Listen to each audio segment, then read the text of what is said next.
Welcome, everybody. I'm Kevin Jones, Editorial Director for the Commercial Vehicle Titles here at Endeavor. That would be fleet owner, fleet maintenance, bulk transporter, trailer bodybuilder, among others. And today, for our group panel discussion with our lead editors, we will be talking about the recent ATRI survey on the rising costs of trucking. No surprise to any of us because we talk to you in the business all the time, so we know things are getting more expensive. Marginal cost, according to the ATRI survey, is at an all-time high of almost $2.40 per mile. Even if you take out fuel, costs are still up 4.2%, which is higher than inflation, and inflation's been high. And the bad news, things could be getting worse. So let's start with Jade, executive editor at Fleet Owner. Among other things, Jade, a big reason for rate increases recently has been because capacity has gone down, and a lot of that's got to do with cracking down on CDL that are questionable, dubious driver schools. But the problem is, this has happened pretty quickly, and so now equipment's having to be parked. What are you hearing from people? Everybody likes the rates, but is a driver shortage back? Did it ever go away? Was there ever really one? I actually talked to a fleet today, or a representative of a fleet who was talking about, we were talking about what drivers want. I'm working on an article that's coming. But they were saying that because of this, he called it a shortage of quality drivers, which we've heard that in and out of the industry here and there. But I think we are returning to more of a true shortage. And his idea was, you've got to be a quality fleet. You've got to treat people with respect. You've got to show your drivers this great benefits package, and not only show them, but execute on it. And just from that conversation and from some of the things that we've seen in the industry lately with the capacity exits, I would say that maybe we're not at a shortage, but start thinking about that with future planning when it comes to how are you treating your drivers? What kind of benefits are you going to offer your drivers in the future? I would definitely say that that needs to be on Fleet's radar if it wasn't already. I believe it was. We've had the driver shortage has been at the top of ATRI's top concerns list for years now. But instead of just thinking of it being part of the industry, think about it being something that you're going to have to improve in your own fleet specifically. That's what I would say. Well, John, not to take us away from the ATRI report immediately, but Jay talking about taking care of your drivers reminds me of the great series you have just done about taking care of your technicians in the shop. So we'll get back to the ATRI report, but touch a little bit on the importance of taking care of your people in the shop as well. Well, it is all connected because if you consider that the maintenance and repair went up 8.6%, while the overall year over year from 24 to 25 was a 3.4% increase in cost per mile. So why is the maintenance and repair going up? Well, part of that is the so-called technician shortage and just trying to recruit and retain these technicians. Now, there are several other factors, the tariffs and higher parts costs and inflation overall, and we can get into that. But generally, shops are finding that if they don't invest in their technicians, and the story I wrote about was, it could be break rooms, it could be benefits, it could be a lot of things, and obviously pay as well you want to stay competitive on. But if you're not putting money back into your technicians, you're going to pay more later because onboarding and like getting a new tech from onboarding to training to getting them to like 3 months later and they're good to go, that could be like $15,000 or more that you're spending just to get to where you were before. So if you're investing in your facilities, investing in benefits and all of that stuff, you're more likely to retain your techs. And I'm sure it's the same with drivers as well. And we're seeing that also in the cost per mile report because benefits were going up as well for drivers. Jason, you may be the guy with the good news. Apparently, tankers hit a nice 4% profit margin. What's going on there? Anything new and unusual, or that stands out on the tanker side of the business? Well, I think in general it's been a little bit more recession proof on the tanker side, just because of the nature of some of the stuff they're hauling. That goes into chemical manufacturing or the fuels trucks are hauling. But just kind of looking at the driver shortage issue, because that's been a topic of debate for years. Is it really a driver shortage, or is it really a churn problem or turnover problem? Maybe the numbers are overstated. Keeping rates down. And I think that had fallen off as far as a priority in recent years, the driver shortage, how much fleets were focusing on that. And I do think the capacity issue, it's been capacity steadily leaving for a couple of years now. It's just accelerating with some of the administration's efforts. But I also think you now see them trying to address that with that Freedom Haulers thing that they announced last week, trying to, I guess, in theory, replace some of the illegal capacity with veterans, military veterans who need good jobs, who make great truck drivers coming into the workforce to take some of those jobs. But I think the real problem with the costs per mile and ATRI's report is just the cost of equipment continuing to go up, and then all of the uncertainty surrounding the tariffs and the fuel costs. You can't really take that out of the equation right now. And so I think what we really need is some of that uncertainty to exit with what the administration is doing or what it isn't doing, what the courts are going to say about what it's trying to do to really help this market take off.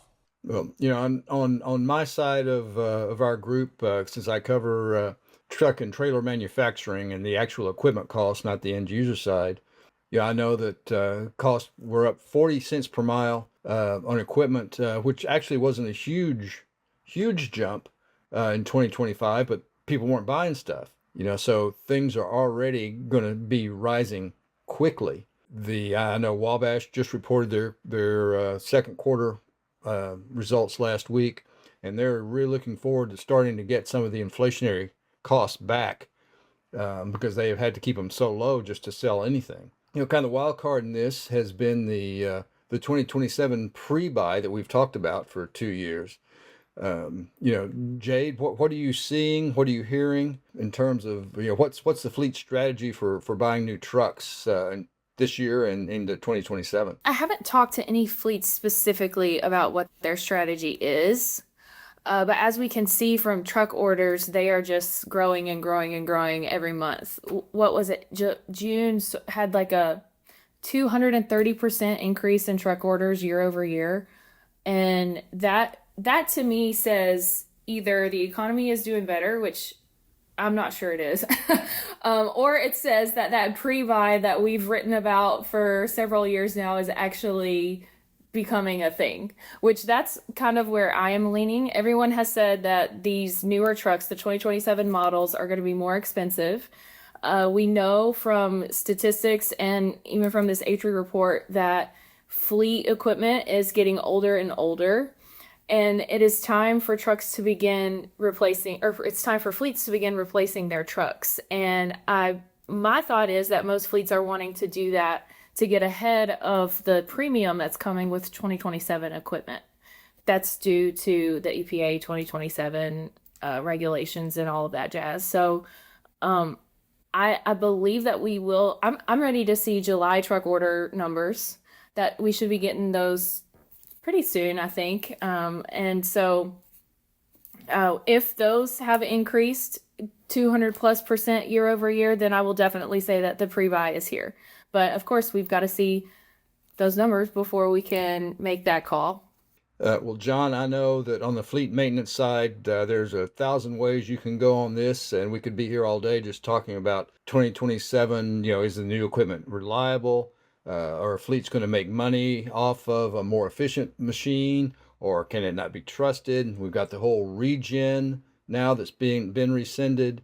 So as much as I hate to open the floor up to you, John, ramble. Yeah, sure. So I believe what you were alluding to was the changes from the EPA on the diesel exhaust fluid faults. So for those unfamiliar, the EPA is really moving aggressively to really remove D rates for the foreseeable future. There is also in Congress the DEF Act, which is trying to basically give a buffer, because we all know Republicans in office, they're going to, take away regulations.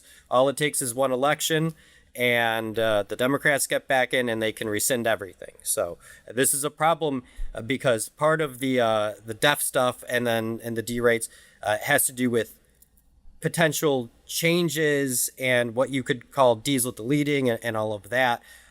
So the next administration can come in and say, well, this was tampering and we're going to hit you. Like, let's say you're a shop that did it, 100 times and it was legal now, but then they go back in and say, all right, we're going to fine you for each one of those. Now, I'm not saying that they would do that, but just to prevent that from happening, they're trying to put a buffer of about a decade on that. So that's what's kind of going on the legislative front. And the good news with all this, maintenance and repair costs going up, the EPA says, and these are the EPA numbers, and, take it or leave it if you want to believe it, but they're saying it could save something like $6,000 per truck with the D rate, and then, the other stuff that they're working in with the 2027 rules for the warranty and useful life, which they're kind of scaling back on for now.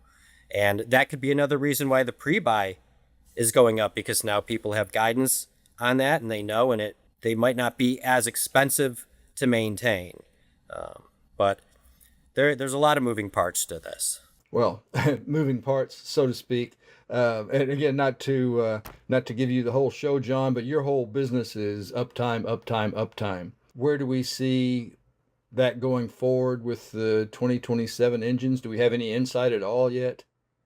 Well, the insights we have are from the OEMs, and if you listen to them, everything is perfect with them, and they're great, and they're super fuel efficient, and nothing's ever going to break on them. I was not in the industry around 2010, but I imagine that they were saying a lot of the same things back then. I do think that they've learned a lot of lessons, and several of us have been at the presentations and the launches for these engines at the plants, and it does sound like they have learned a lot of lessons and they are excited about it, but I don't want to drink the Kool-Aid yet. I want to add a word on the street is that the OEMs have not given some of these larger fleets, some of their larger customers, any of these engines to test out in the field. So that is unconfirmed. Word on the street is that. But if you are a fleet who has received one of these engines, let us know. We'd love to talk to you, right? Oh, and I know as the one person on the panel who was around, at least covering the business in 2010, fluids and oil standards changes came, at the same time, and that was a big deal. And there are just a lot of things that have to happen, and we will certainly be covering that going forward. But from my trailer side, the main thing is we've got tariffs are an issue. Certainly, aluminum and steel tariffs hit the truck makers as well. But on trailers, it's a big problem. We've also got the trade dispute between the domestic OEMs versus domestic OEMs who also build trailers in Mexico, and that's been a mess. But everything is increasing costs, and this is just something that fleets are going to have to be aware of. Suppliers have kept costs down, have eaten a lot of inflation, but once the market comes back, they're going to want to make their money, because that's the way the world works. Otherwise, Jay, what are we seeing in terms of market trends? I know that rates have gone up, but freight has pretty much remained flat. Can we pick up if freight picks up, given that things are tight because we just don't have the drivers as much as we did? The capacity the capacity has come down. What if freight picks up? What are you hearing? I don't know. I think some people would maybe say that folks in the industry are positive. I've seen some positive, but I don't see any data that necessarily points to being positive. I mean, we've got these trade agreements that are kind of in limbo. We don't know if we're going to have good trade relations with Canada or Mexico here in the upcoming few months. That may decrease some freight movement.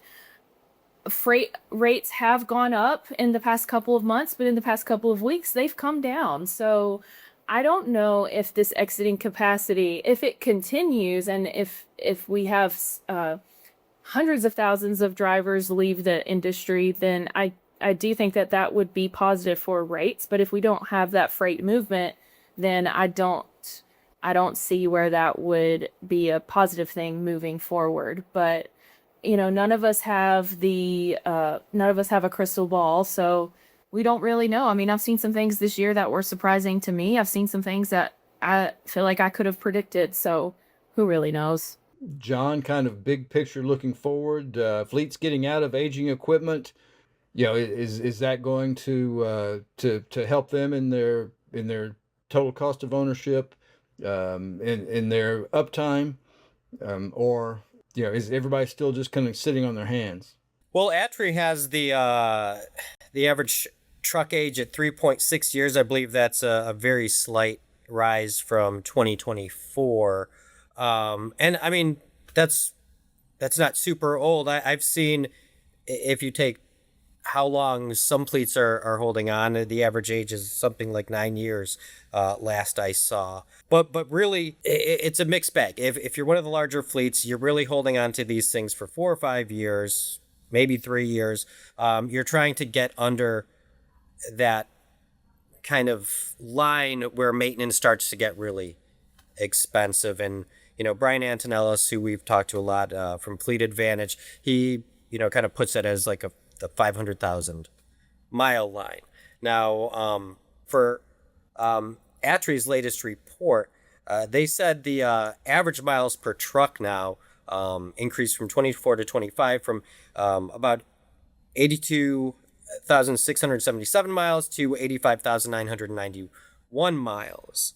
So if you think that you're under 100,000 a year, fleets could be holding on to these much longer.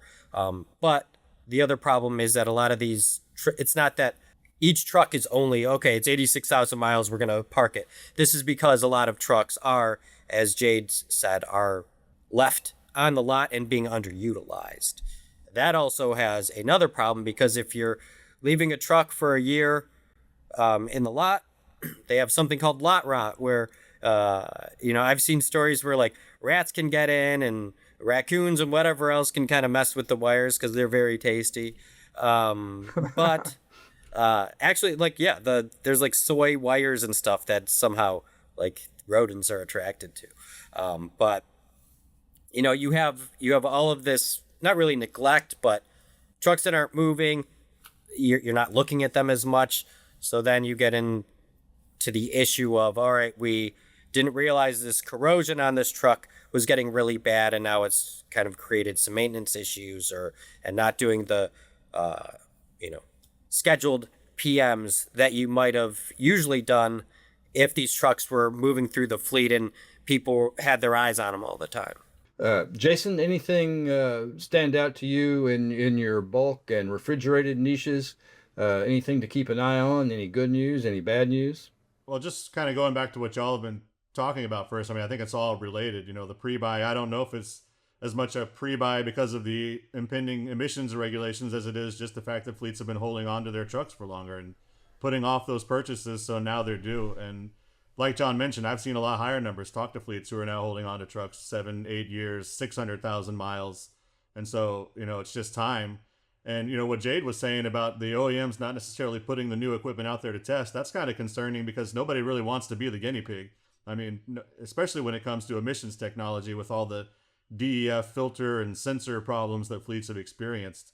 But I think that it's just kind of coming time to where they've got to start making those purchases. And I mean, you're already seeing very positive reports from FTR and ACT.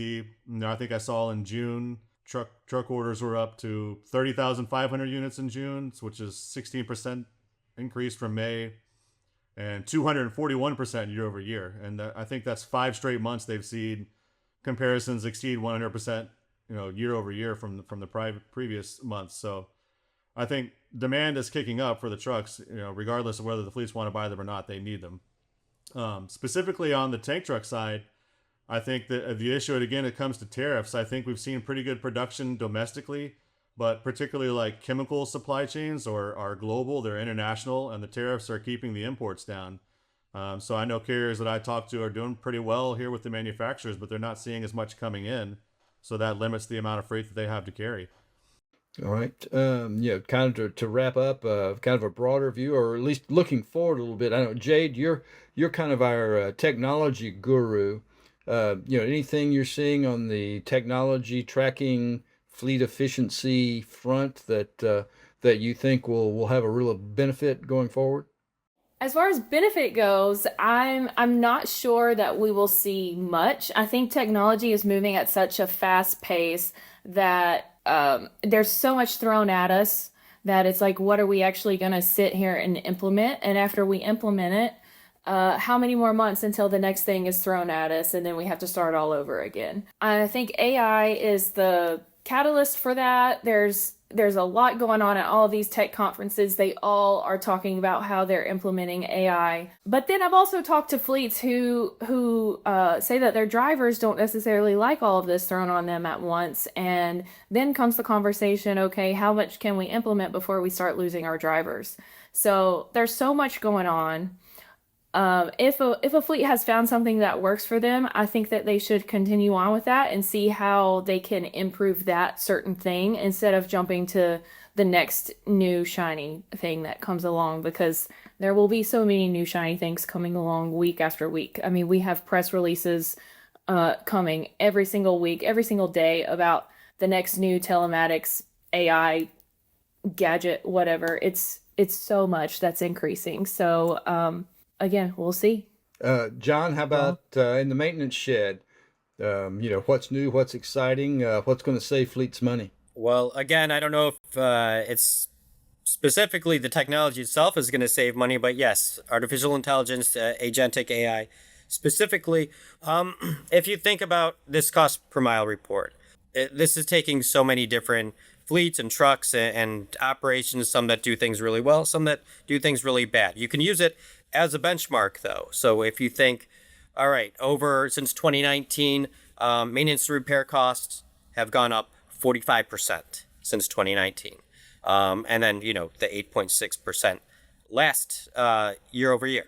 Now, inflation over that time was 26%. So obviously, there's a lot of other things besides inflation that are causing maintenance and repair to increase.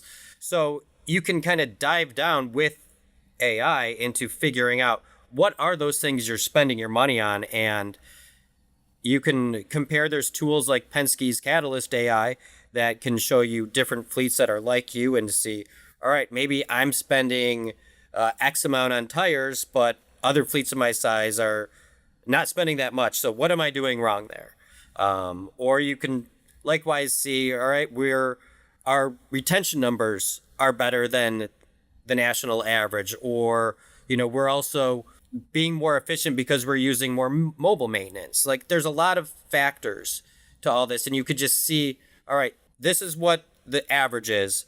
Let's try and spend less than that. And AI is a real good tool to track efficiency and productivity in the shop, and then also combine that with your vehicle health and telematics data to kind of mash it all together and tell the AI what's really going on in my operation. And it gives you just this huge layer of visibility that, people didn't have even a couple of years ago. Jason, you come across as a deep voiced Texan, but I know you're secretly a nerd. What are you seeing on the AI front? Well, yeah, I've definitely been experimenting with it a lot. I mean, I think we all have been. You have to really figure out what it can do, because I think AI has been a buzzword for several years, but the technology is actually advancing so quickly now. It's becoming more than just a buzzword. I mean, I'm seeing it pop up in educational sessions coming up at Tank Truck Week. There's a session called From Algorithm to Accident, which is a AI interactive tabletop exercise. So it's not just a theory. It's they're looking at it in operational applications. And I think a lot of this, the inflation that we've been talking about with this ATRI report and the cost of equipment rising is driving a lot of that, to where fleets are really looking at ways to become more efficient, optimize operations without having to buy more trucks and trailers, or without having to expand their workforce. And AI can do that in the right application. So you got to figure out what's marketing, what's gimmicks, and what can actually help you. I think a lot of that is in dispatch and routing optimization. The interesting thing with AI is a lot of people think about it as technology, so it's an IT problem, but really, from leaders that I'm talking to in the space, it's not an IT problem that you can just throw the nerds to figure out. You got to figure out how you're going to get people to actually use this new technology, because it's more of a people problem, and getting adoption and having it work into your regular workflows. But it's becoming a bigger deal every day, and I think we're all trying to figure out what can it do, what can it not do, where can it help me, and where is it actually going to maybe hurt me even, especially in our line of work. All right. Well, since I hear thunder starting to rumble outside my window, we're going to wrap this up before I lose power. What are we looking forward to for our next discussion? I know something that's happening right now is the USMCA discussions. That means a whole lot for freight, as also as well as supply chain, and how much it's going to cost for materials to build the stuff we need to support trucking. Jade, what what are you looking forward to talking to next month? I actually want to talk about alternative fuels. I know that it's something that people in this industry don't really like to talk about, but I'm definitely seeing some movement on that spectrum. ATRI's report that we've been talking about this whole conversation, it actually has a report on the use of alternative fuels in fleets. And about 15% of those surveyed said that they do use at least one alt-fueled vehicle. Most of them are using battery electric vehicles, but that's followed by CNG. And that's kind of what I want to talk about is, even though the pendulum has kind of swung the other direction from alt fuels and EVs back to diesel use, there's still a lot of space in the industry for alt fuels, whether that's electric vehicles or just an alternative to diesel such as CNG. So that's what I want to talk about more of. But, if I'm voted off the island for that, I guess I understand. Well, again, as somebody who was around in 2008, et cetera, when, diesel soared, alt fuels became huge. So, they're an alternative that's time, maybe now, and maybe in a month, there'll be a very serious topic again. Excellent, Jade. I bet we've got a topic for next month. John, what are you looking forward to?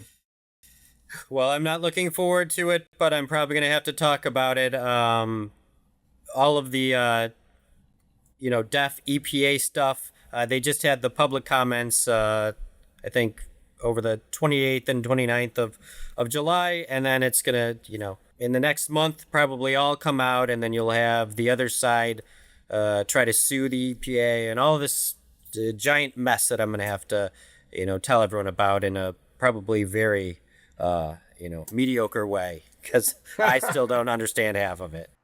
All right. Well, Jason, all this alt fuel stuff, how's that going to impact tanker operations or anything else you want to talk about? Well, it has a double impact on tank truck operations, because it's not just what's going in their tanks to power their vehicles, their power units. It's what's going into their trailers. What are they going to be hauling? So where they need to set up their terminals to optimize their supply chains with whatever the popular fuel is now. I mean, I like the alternative fuels. I think they're a great option to pure electrification. That's for sure. Hopefully we get some more talk about hydrogen. I'm paying attention to the intermodal side on tank truck particularly. I think a lot of carriers are adding intermodal operations, so transloading, either moving bulk liquids from a tank trailer to a tank car, or moving like an ISO tank, which is basically like a dry container from a truck, from a chassis to a train, because that's an answer to a driver shortage. If you're sending a lot of things via rail from end to end, and you're just handling the short haul, the final mile, I think that's a solution that's growing in the tank truck side, and it's like I said, it's driver shortage answer. It's also a answer to companies, shippers looking for sustainability improvements. So that's a growing sector. And then I'm just hoping in the second half, or in the final third of this year, I guess, to hear some more optimistic talk about. It seems like most people have said we finally pulled out of this long freight recession, but there's just so much uncertainty. But I talked to the CEO of National Tank Truck Carriers yesterday, and he says from what he's seeing and hearing from his members, a lot of them are experiencing a nice uptick. Whether that's organic growth or maybe growing load counts with the shippers they're already serving, or that's new lanes coming. I'm not exactly sure, and some positive talk from suppliers as well, but not enough necessarily to call a trend yet. So I'm just kind of hoping all of that really picks up and we finally have this long uptick that we've been waiting for so long. Okay, and speaking selfishly from the trailer bodybuilder side, again, supply chain, material costs, that trailer manufacturers have been eating a lot of the inflationary costs. So they're hoping that once fleets quit buying new trucks that they desperately need, they'll start buying new trailers, and that then pricing can get back to a more realistic level. Wabash opened their books early just recently. So I'd encourage fleets to get ahead of the rush, just because prices are going to go up. I'm sorry, there's no way around it because prices have been artificially constrained, during the down market. But everybody has to make money. So anyway, thanks everyone for listening. As always, do keep up with fleet owner, fleet maintenance, bulk transporter, refrigerated transporter, and trailer bodybuilders. We try to do the homework so you don't have to. But thanks for tuning in to this Fleet Lead podcast.